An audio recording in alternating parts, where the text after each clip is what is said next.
Hello, my name is Aaron Elster. I am an MBA student at Loyola Marymount University, and the title of this presentation is At Whom Should We Point the Finger? Judging Unethical Behavior More Ethically. The thesis of this presentation is that our knee-jerk reactions are often wrong when IT disasters take place. Usually our instinct is to blame the IT department first, when actually it may be better to look at the upper management and the entire organizational structure instead. There are two ethical behaviors examined here. The first is the ethical behavior of the engineers or the IT technicians themselves, who sometimes are responsible for IT disasters because they use poor judgment and perhaps unethically weigh risk factors. They may place their own jobs or the profitability of the company over the safety of consumers. The second ethical behavior in question is that of everyone else.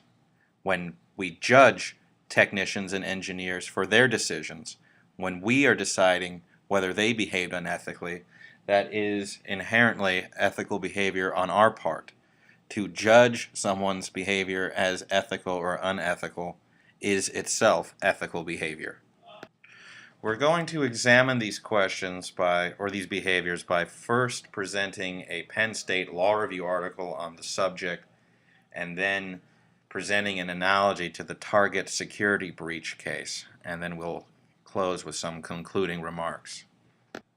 This is the Law Review article, Why Good Engineers Make Bad Decisions, Some Implications for ADR Professionals. That means Alternate Dispute Resolution or arbitrators, written by Melvin Blumberg, an MBA professor at Penn State. To compare it to the Target security breach, we're going to look at a Bloomberg Business Week article called Missed Alarms and How 40 Million Stolen Credit Cards, How Target Blew It.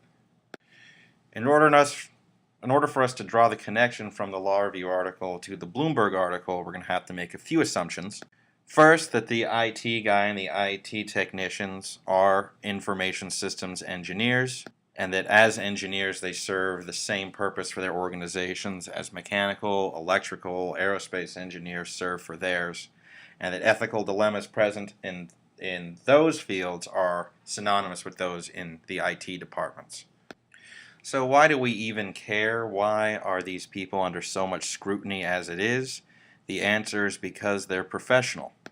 Professionals are a class of persons with specialized training that perform highly technical tasks, and because of their training and the expertise inherent in that training, we tend to trust them to make decisions that oftentimes they shouldn't make, or decisions that they should make. But either way, the decisions that they make are very important for companies to function, and people often place a lot of faith in recommendations and decisions that professionals, aka engineers, make. It also will be important for us to stop here and talk for a minute about the things that inform ethical behavior and that motivate ethical decision making. Whenever we make an ethical decision, we're basically weighing factors against each other to see what's right and what's wrong.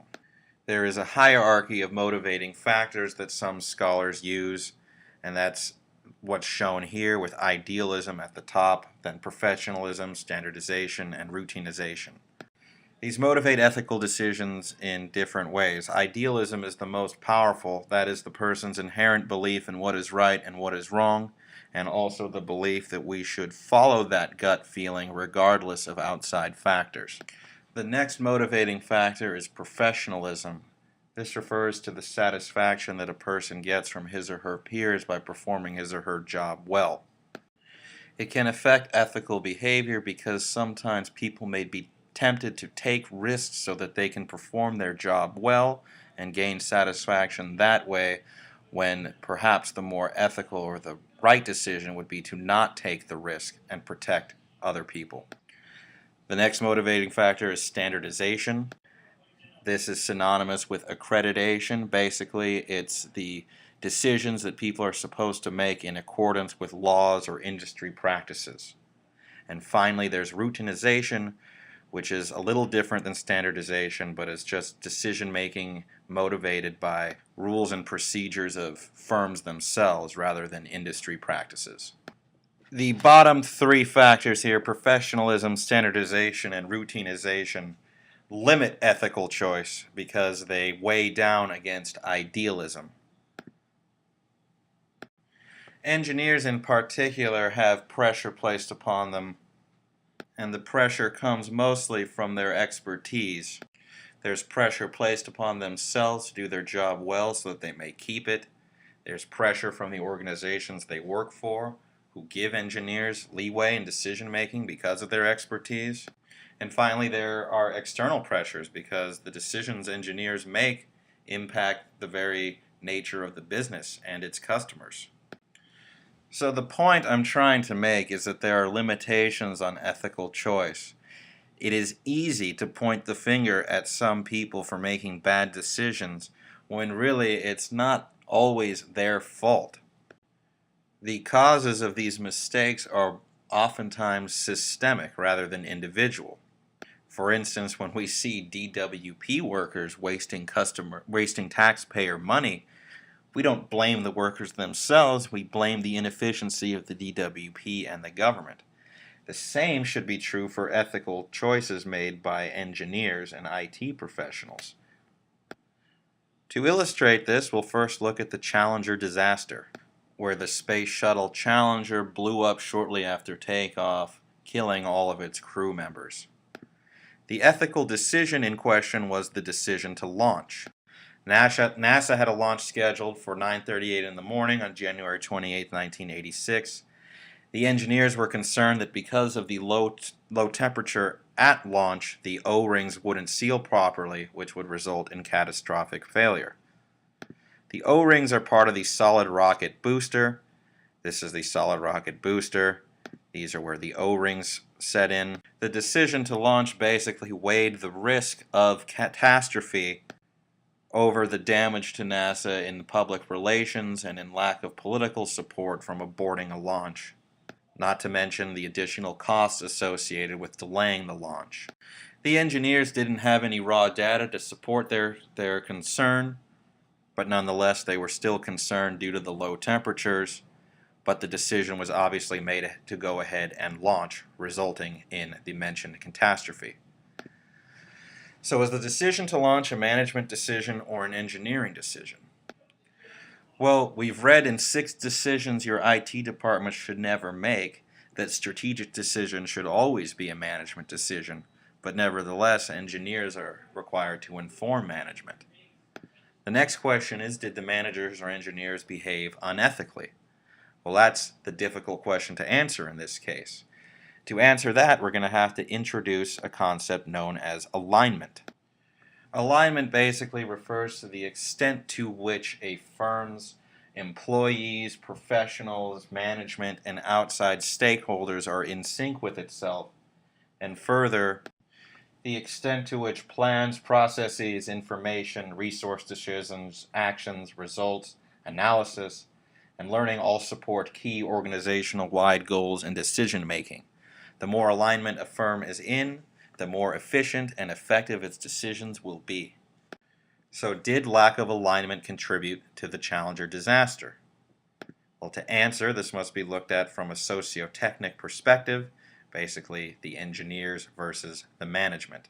The technical side was not in alignment due to the very design of the shuttle system itself. The design was constantly changing, and engineers were constantly scrambling to meet contingencies that had never been tested before. It was simply impossible to know for certain the level of risk. Moreover, management was not in alignment.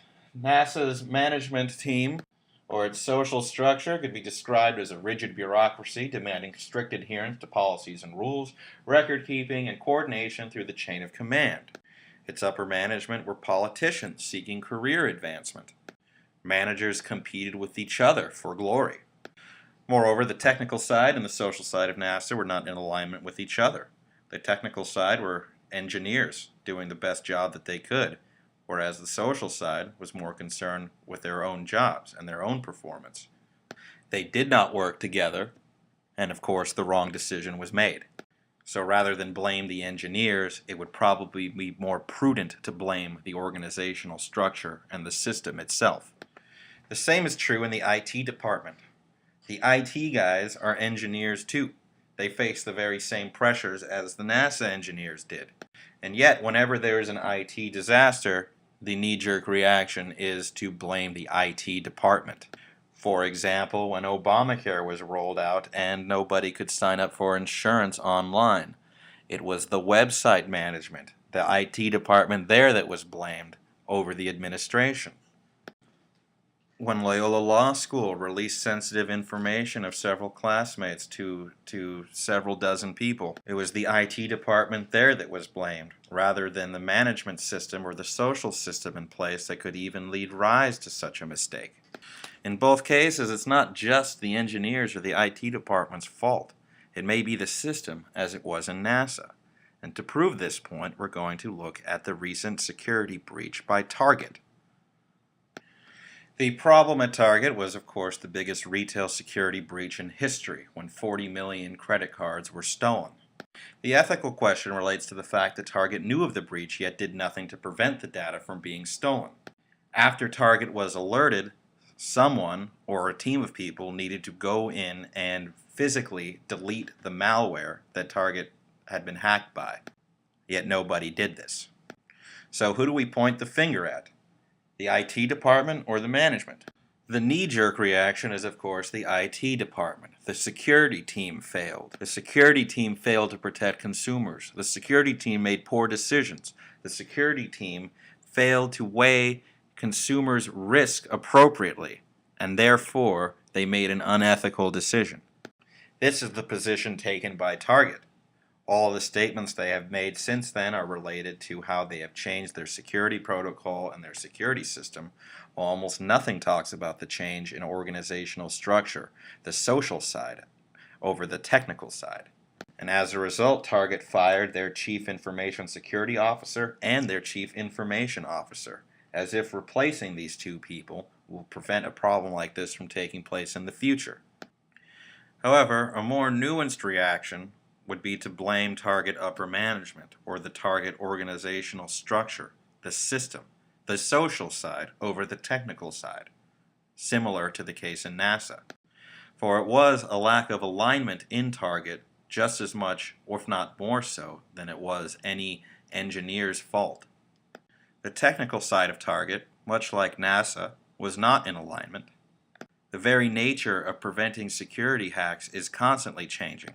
Engineers are constantly scrambling to react to security threats that they don't even know the nature of.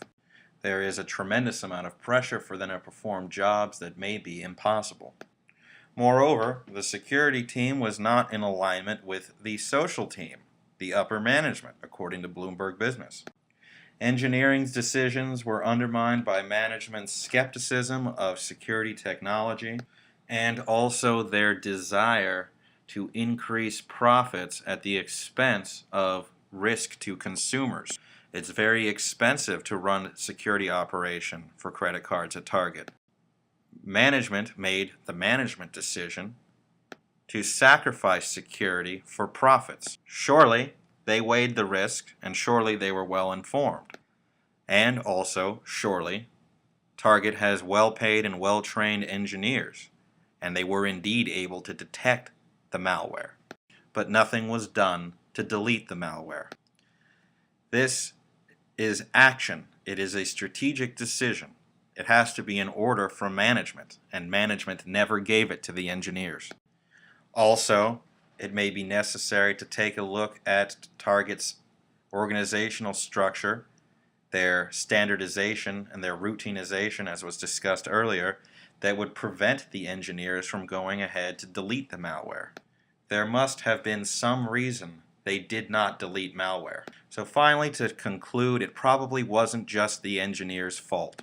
Placing ethical blame is inherently an ethical behavior. We would be behaving more ethically if we took a more nuanced view and looked at the systems and organizations as a whole, rather than instinctually blaming the IT department. Fewer people would lose their jobs.